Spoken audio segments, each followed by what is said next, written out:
দেশের উত্তরাঞ্চলে বন্যার পানি কিছুটা কমলেও এখনো পানিবন্দী অবস্থায় রয়েছেন লাখ লাখ মানুষ।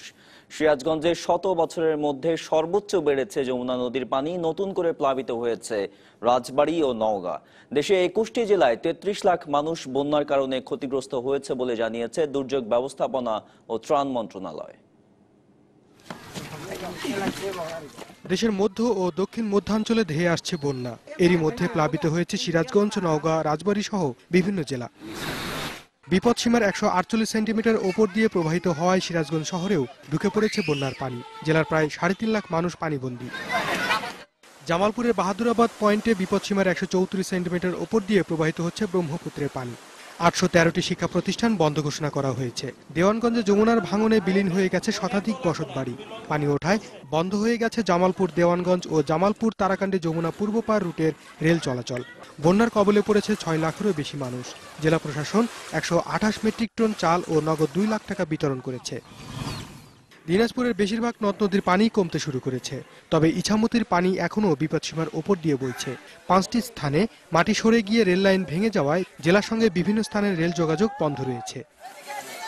পানির প্রবল চাপে যমুনেশ্বরী নদীর বাঁধ ভেঙে রংপুরের মিঠাপুকুর ও বদরগঞ্জ উপজেলার বিস্তীর্ণ এলাকা প্লাবিত হয়েছে। তলিয়ে গেছে অসংখ্য বসতবাড়ি, ডুবে গেছে হাজার হাজার হেক্টর জমির রোপা আমন ধান। পথঘাট ডুবে যাওয়ায় যোগাযোগ ব্যবস্থা ভেঙে পড়েছে। এদিকে কুড়িগ্রামের 9 উপজেলার 4 লাখেরও বেশি মানুষ পানিবন্দী হয়ে পড়েছে। লালমনিরহাটে ধরলা নদীর পানি এখনও বিপদসীমার ওপর দিয়ে প্রবাহিত হচ্ছে। দুর্গত এলাকায় সেনাবাহিনী ও বিজিবি মোতায়েন করা হয়েছে। বন্ধ রয়েছে রেল যোগাযোগ। নওগাঁয় 12টি স্থানে বেড়িবাঁধ ভেঙে 1 লাখেরও বেশি মানুষ পানিবন্দী হয়ে পড়েছে। জেলা শহরে ঢুকতে শুরু করেছে পানি। এদিকে সুনামগঞ্জে বন্যা পরিস্থিতি কিছুটা উন্নতি হয়েছে, তবে কিছু এলাকায় মানুষ এখনও পানিবন্দী হয়ে আছে। Moniruzzaman Munna, DBC news desk. উত্তরের বন্যা পরিস্থিতি সম্পর্কে জানতে সরাসরি কথা বলছি সহকর্মী রতন সরকারের সঙ্গে।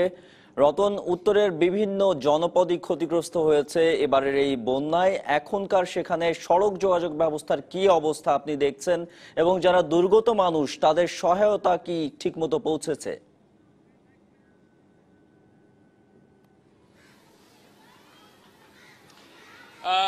নাদিম, আসলে সড়ক যোগাযোগ ব্যবস্থা এখনো চালু আছে, তবে সেটি কিন্তু চালু থাকার মতো নয়। গত কয়েকদিনের টানা বর্ষণের কারণে প্রত্যেকটা সড়ক কিন্তু মোটামুটি ধরনের বিধ্বস্ত হয়ে গেছে। যানবাহন চলাচল করছে, কিন্তু খুবই ঝুঁকিপূর্ণভাবে। আমরা জানি যে একটা সময় ঢাকা থেকে রংপুর বা দিনাজপুর আসতে সময় লাগতো সর্বোচ্চ 7 ঘন্টা, সেটি এখন কিন্তু লাগছে 14 থেকে 15 ঘন্টা। পাশাপাশি আমি আগেই বলেছি যে রেল যোগাযোগের যে ব্যাপারটি, এটি কিন্তু দিনাজপুরের সঙ্গে সারা দেশের রেল যোগাযোগ বন্ধ হয়ে গেছে। এখানে রেল লাইনের 5টি স্থানে লাইনের নিচ থেকে মাটি ধসে যাওয়ার কারণে সেই 5টি স্থান কিন্তু ঝুঁকিপূর্ণ হবার কারণে সে রেল চলাচল স্বাভাবিক রাখা সম্ভব হচ্ছে না।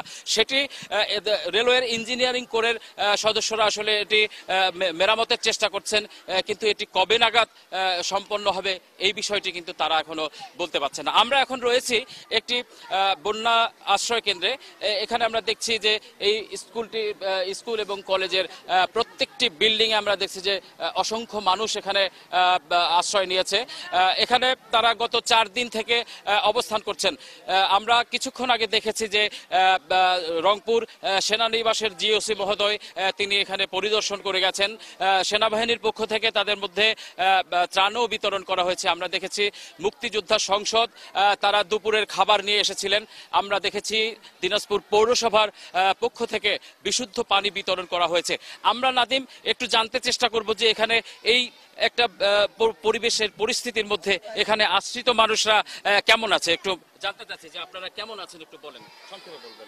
আমরা এখন বর্তমানে সামান্য একটু হলেও আমরা একটু ভালো আছি, কিন্তু আমাদের পানি যদি কমে যায় আমরা বাসায় যেতে পারবো, কিন্তু আমরা চাই যে আমরা যেন সুস্থ সমাজে থাকতে পারি। সেই জন্য আমরা শুনলাম যে তারা আসলে বাড়িতে ফিরতে পারছে না, সময় হলে তারা ফিরে যাবে। নাদিম, এই ছিল দিনাজপুরের সর্বশেষ খবর। রতন সরকার, আপনাকে অনেক ধন্যবাদ।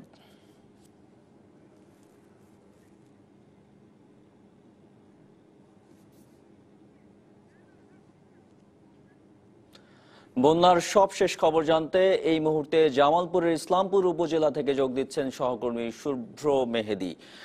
শুভ্র, জামালপুরের বন্যা পরিস্থিতি এই মুহূর্তে কেমন আছে? কোনো সুসংবাদ কি জানাতে পারছে স্থানীয় যে বন্যা পূর্বাভাস কেন্দ্র রয়েছে, তাদের কাছে কি তথ্য রয়েছে?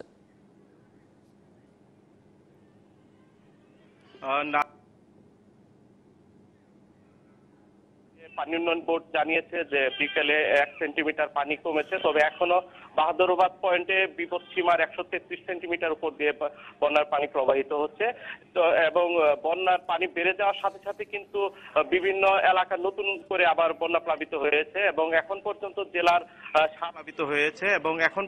জেলার 7 উপজেলার 55টি ইউনিয়নের 6 লাখেরও বেশি মানুষ কিন্তু পানিবন্দী রয়েছে।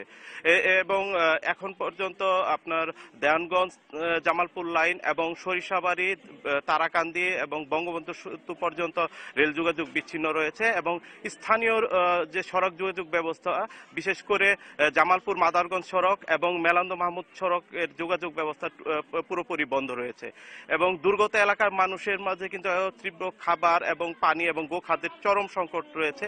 প্রশাসনের পক্ষ থেকে ত্রাণের কথা বলা হচ্ছে, কিন্তু এখন পর্যন্ত সেভাবে ত্রাণ তৎপরতা কিন্তু আসলে আমরা দেখতে পাইনি। জেলা প্রশাসনের পক্ষ থেকে এখন পর্যন্ত 128 মেট্রিক টন চাল, 2,10,000 নগদ টাকা বিতরণ করা হয়েছে বলে জেলা প্রশাসন জানিয়েছে। নাদিম।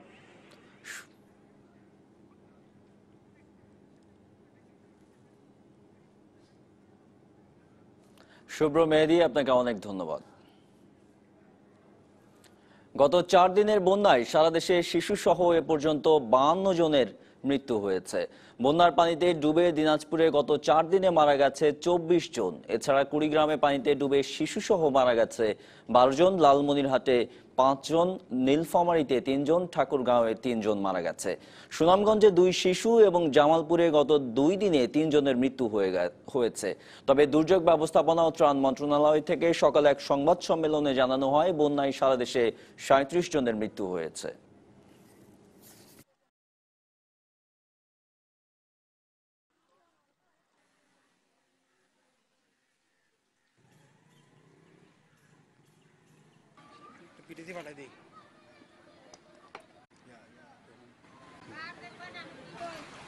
तुम्हारे देखो तो यो